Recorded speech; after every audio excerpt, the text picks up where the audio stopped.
So, what is identity politics? Um, Essentially, identity politics is just um, the organizing of political life around social identities such as race, gender, nationality, religion, sexuality, etc., rather than the conventional form of politics which bases itself on ideology and class. It essentially shifts the focus from what we believe into who we are. Um, we see identity politics taking over the political landscape for a good portion of the last 2 decades, or even further back, on both the right wing and the left. Um, you know, the right wing identity politics sort of emphasizes cultural protection, national belonging, and traditional identity, while at the same time sort of excluding um, like like for foreign influence upon national matters. Examples of right wing uses of um, identity politics may be like the Reform UK party in Britain. Um Nigel Farage is a very anti-migrant rhetoric, which seeks to take back control and appeals to British nationals who feel victimized with the influx of immigrants into British soil. Um, in the U.S., of course, we know about uh, MAGA, Make America Great Again.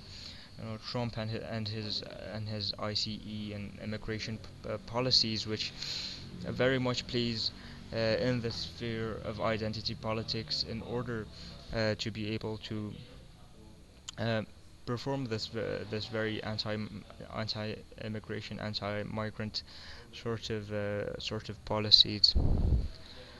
Also in Europe, in France, with Marine Le Pen, um, you know, right-wing parties, which very much plays upon identity politics uh, to base and ground their frameworks upon.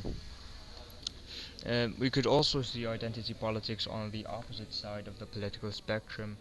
Uh, for example, the famous Black Lives Matter movement in the U.S. after the killing of George Floyd, which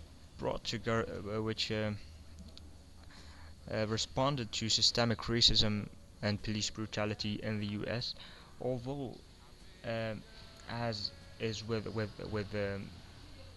groups that base themselves on identity politics, they really did not have a good framework or policy that they wanted to actually implement. This is one of the downsides of identity politics. It failed to sort of lay down any concrete steps or actions that is needed to perform changes in how things are actually played out. Um, you know, and it doesn't matter from whichever side of the political spectrum you're from. Like, identity politics usually emphasizes victimhood. Um, it usually preys upon the feeling that someone is a victim, and makes followers think that they are victim, in order to sort of antagonize those of an opposing identity. For example, maybe like feminism in the modern sense um, tends to prey upon the feelings of women, and sort of antagonizes those with opposing identities, in this case men. Uh, the identity of being transgender, and the shift into making that a political movement also preys upon the victimhood of transgender people, um, to feel victimized against those who are not transgender, so on and so forth. Again, in the right wing, this might come across as nationalism when uh, natives feel like their job opportunities, their education opportunities, uh, and housing opportunities are being taken back by foreign nationals. This is, of course, uh, all very characteristic of identity politics, um, which usually starts as justice-based recognition, but then harden into moral absolutism, which basically antagonizes those who opposes uh, their sort of identity, that their identity poses as an enemy. Um, one of the effects that this sort of a politics has on the general proceedings of things is that it tends to make people much more polarized in how they view each other.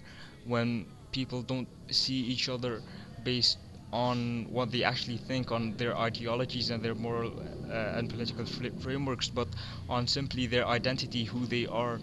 It's very hard to have cohesive, logical arguments uh, and cohesive debates that actually amount to finding a solution that